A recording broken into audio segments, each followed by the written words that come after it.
If I was the AD and I'm running all this, I would have a serious conversation on firing him at this current moment in time. I just don't understand what more you need to see. I say hurry up, let's go, blow this thing up.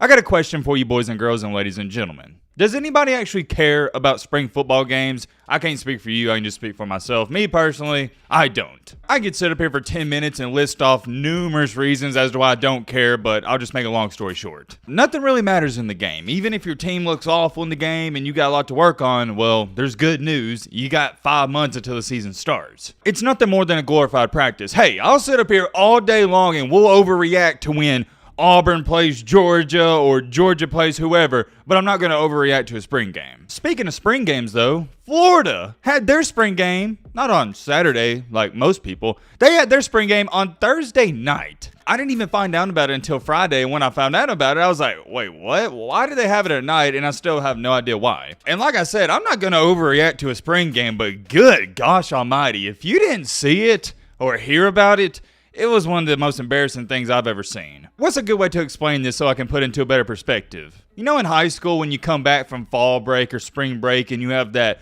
first basketball or baseball practice? That's about how it went. It was terrible. We're going to talk all about that. And Florida fans, they're already calling for their head coach's job. But also in today's video, we got to talk about another SEC team who's in a terrible situation, and they go by the name of Auburn. I can't even believe I'm saying this because I sort of thought Hugh Freeze was going to come in and save the day, but they're not in a good situation either. As bad as it looks for Florida right now, for Auburn, it's not looking too much better. We also got another minor topic to speak on, and that is the weird news that Georgia's 5-star defensive tackle, who had 2 sacks in a national championship game, he's leaving the school. Very, very, very odd and very strange because, I mean, this guy was a good player at Georgia, and it's coming out at a weird time too. It's been a while since I said this, but it's going to be a jam-packed video. If you like college football, sports content, anything like this, consider joining our community. All right, Matt, blah, blah, shut the crap up. Now, without further ado, let's get into it. Look, let me know in the comment section. Am I crazy? And I hate to be that guy, but I'm just ready for summer to be over. Could we just fast forward to late August, early September? I'm ready for it. Don't get me wrong. Summer's cool and all, going to the pool and stuff, but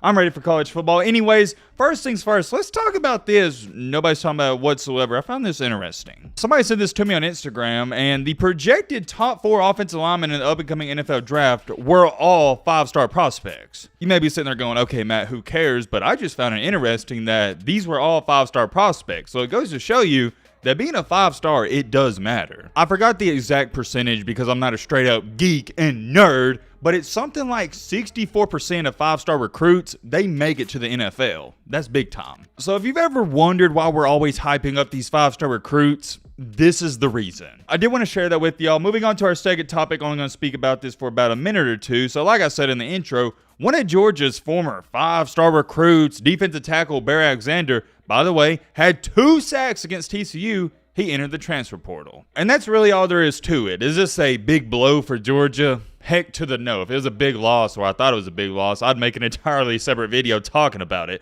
But I don't think Kirby Smart's too worried. And I'm not worried myself. The only thing I've heard about this is that Texas may be in the mix for this guy. That's all we know. Whoever gets this guy, you're getting a good football player, and I'm wishing him the best of luck. But now finally, moving on to our main topics, the main encore, the main reason you clicked onto this video, let's talk about Auburn and Florida. Who do we want to start with first? Okay, since Florida is the biggest crap show, let's save the best for last. Let's start with Auburn. Nobody's really talked about this, but I've been following this closely, and some of you may be shocked that I'm even talking about Auburn in a negative way. You're probably like, okay, Matt, what's going on? And Hugh Freeze, he's doing an A-OK job. He's recruiting good. But the problem with Auburn, and we saw it in the spring game, they don't have a quarterback. I wish I could find the video clip. I lost it. But sometime about a week ago, Hugh Freeze even stated that they're still looking for quarterbacks in the portal. That's not a good thing. When your head coach comes out and states in the transfer portal, only 4 months before the season starts, you're still looking for quarterbacks, you should be concerned. And I'm going to label this as a terrible situation because in 2023, you can only go as far as your quarterback can take you unless you have a defense like Georgia. And the reality is only one team in the country has a defense like Georgia.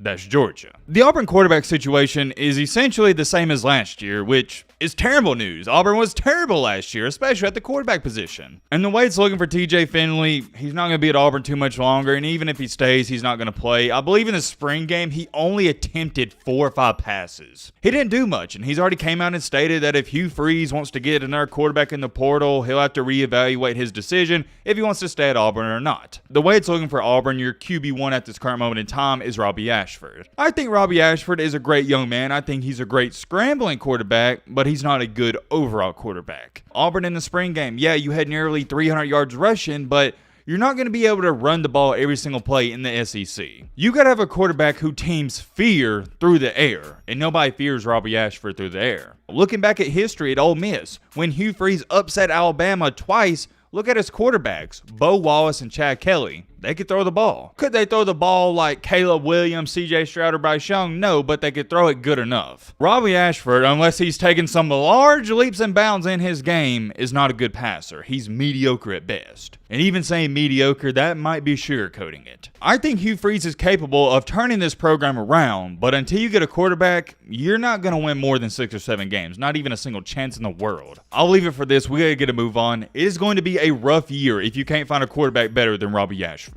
Moving along here to arguably the biggest crap show, if not the single-handedly biggest crap show in the SEC. Let's talk about the Florida Gators. Man, oh man, what has happened to this program? I keep thinking eventually they'll get back to their glory days, but they just can't seem to put it together. And all of it starts with their head coach. They got to get a good head coach like a Brian Kelly or Josh Heupel. Until they do that, it's going to be the same 3 to 4 year cycle where you have one decent year and you fire a new head coach and bring in some new guy. It just seems like one of those continuous, endless cycles, and it's deja vu. And I'll tell you this much. You don't got to be a rocket scientist to figure out Billy Napier is not going to be at Florida for too much longer. As to why they even hired this guy, I have no idea whatsoever. I've been wrong on many things when it comes to speaking on college football, but when it comes to head coaches, I'm normally right. I can normally tell you from the jump if a head coach is going to succeed or not. It's hard to predict what's going to happen on the field, but when it comes to coaching, I think it's relatively simple. If you're not a Florida fan and you want some insight on Billy Napier, he's pretty much the same thing as Brian Harsin. At best, he's an average head coach, and he's not cut out for the SEC. And when you don't have a great coach or great leader, all these 5-star recruits in Florida, you know where they're going? They're going to Georgia, and they're going to Alabama.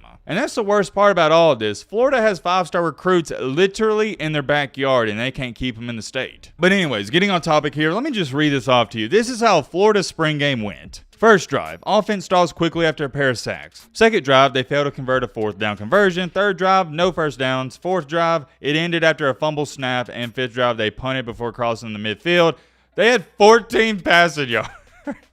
I can't even believe that's real. Look, I don't want to sit up here and break down this spring game for 10 minutes because who cares? Long story short, they sucked. It was bad. It was ugly. They looked like a middle school or JV high school football team. And just like some of the fans were saying, these quarterbacks are terrible for sure, but the bigger and more pressing question mark is how Napier evaluated Mertz and thought, quote unquote, this is the guy. If you don't know who this person is referring to, he's talking about the quarterback they got in the transfer portal that goes by the name of Graham Mertz. And whenever Billy Napier got Graham Mertz, he was like, oh yeah, we looked at all the quarterbacks in the portal and we thought this was the best one. I think that was just coach talk. He was hyping it up. Everybody knows Graham Mertz is mediocre at best. I think at Wisconsin, he had like 26 interceptions. Check out this comment though. If Napier was smart, he'd fire himself as offensive coordinator and quarterbacks coach as soon as possible. Just recruit the talent and let somebody else coach them. He has no idea what he's doing developing a QB. I think that's sugarcoating it. I don't think Billy Napier has any idea what he's doing when it comes to coaching a football team in general. I just don't understand how in a spring game, your football team can go out there looking like they have no idea what they're doing. There's no pressure. It is a glorified practice, and you're fumbling snaps. You're running the wrong play. It was just a complete